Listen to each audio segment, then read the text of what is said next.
Im Jahr 2016 gründete E.ON das neue Unternehmen Uniper, das seitdem zu den größten globalen Energieversorgern zählt. Für die IT bedeutete die Abspaltung, Rechenzentrum, Anwendungen und Netzwerke komplett neu aufzubauen. Wir waren in den 2 Rechenzentren der E.ON. Wir mussten raus. Wir waren auf einer Windows 7 Desktop-Lösung von der E.ON. Wir mussten weg. Wir hatten eine Netzwerk-Telefonielösung mit der E.ON. Davon müssten wir wegkommen. Der erste Schritt war die Entscheidung des CIOs von Uniper, kein eigenes Rechenzentrum aufzubauen. Als es klar war, dass es diese Trennung gibt, war es mir klar, dass ich in die Cloud gehen muss. Damit war es mir klar, dass ich ein super stabiles neues Netzwerk brauche. Damit habe ich mit T-Systems gesprochen. Wir haben viele Standorte, nicht nur in Deutschland, sogar in Europa, in Amerika und in Asien und so weiter. Die brauchen eine Verbindung. Das bedeutete für Uniper die Chance, ein modernes, zukunftsfähiges Unternehmensnetz zu bekommen. Aber wenn es um Netzwerke geht, ich fühle mich wohl, dass ich einen Lieferant habe, der selbst unter diese Bedingungen arbeiten muss. Ja, nämlich T-Systems, Deutsche Telekom, das ist auch kritische Infrastruktur für Deutschland. So, wir werden beliefert von Menschen, die das sofort verstehen. Ich habe meinen Kontaktpartnern bei T-Systems gesagt, pass mal auf.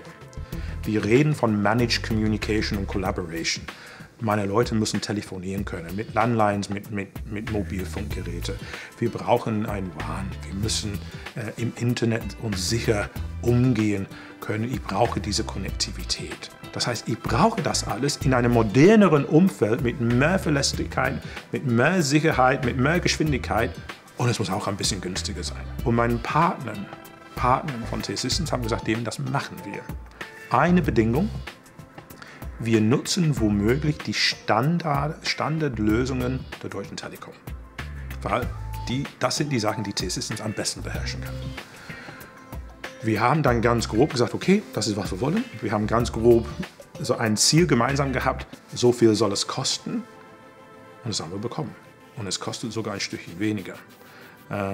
Das war für uns eine gute Entscheidung, zu erkennen, dass wir einen Partner hatten und dass wir diesen Partner behalten wollten, fordern wollten und in der Zukunft mit diesem Partner vielleicht noch mehr machen wollten. Andererseits war es natürlich auch ein Risiko, weil die Uniper war es gewohnt, eine funktionierende Netzwerkumgebung zu haben mit, wie soll ich sagen, maßgeschneiderten Produkten, maßgeschneiderten Services. Und die mussten jetzt transformiert werden in ein eigenes, auf der grünen Wiese aufgebautes Netz.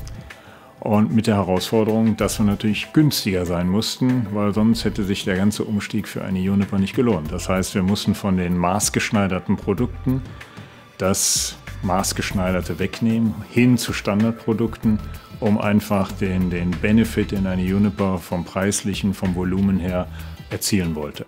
Und das haben wir geschafft. Und man sieht heute, der Kunde kann auch mit standardisierten Produkten sehr gut leben, kann dadurch seine businesskritischen Anwendungen auch hervorragend managen.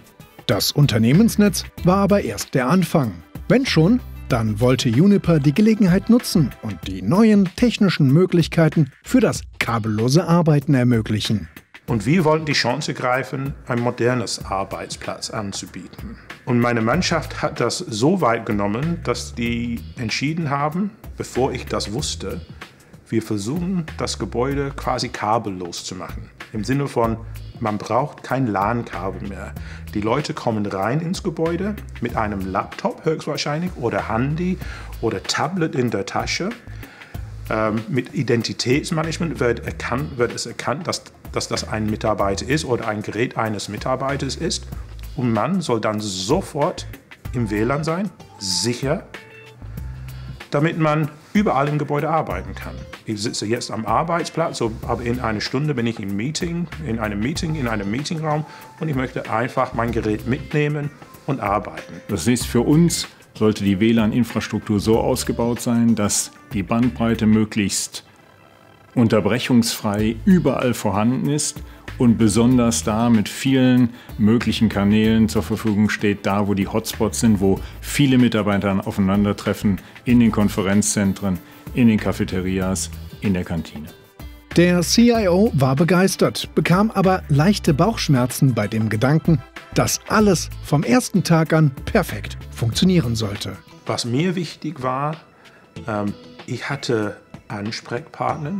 Ich habe diesen Ansprechpartnern vertraut und ich habe gesehen, dass die alles für uns gegeben haben, obwohl die Umfeld immer sehr unklar war. Ich muss sagen, als meine Leute mir gesagt haben, das wollen wir machen, habe ich gesagt, ich habe zwar modern gesagt, aber seid ihr sicher, dass am Day One, dass das funktionieren kann? So, ich war, muss ich sagen, ein bisschen nervös, als Day One kam und ich war vorbereitet mit meiner Mannschaft, im Fall des Falles, dass es Probleme irgendwo geben sollte. Es gab keine. Und heute arbeiten wir mehr oder weniger LAN-kabellos. Und der CIO von Juniper blickt nach vorn und hat noch weitere Pläne. Meine These ist, dass wir brauchen eine dritte Sache und das ist eine Transformation, eine digitale Transformation. Und diese Transformation ist sehr komplex oder sehr schwierig. Aber am Ende des Tages, die Anlagen, die Kraftwerke, die wir haben, in x Jahren, die sind nicht mehr da. Aber meine Aufgabe ist sicher zu machen, dass Juniper trotzdem da ist, dank digital.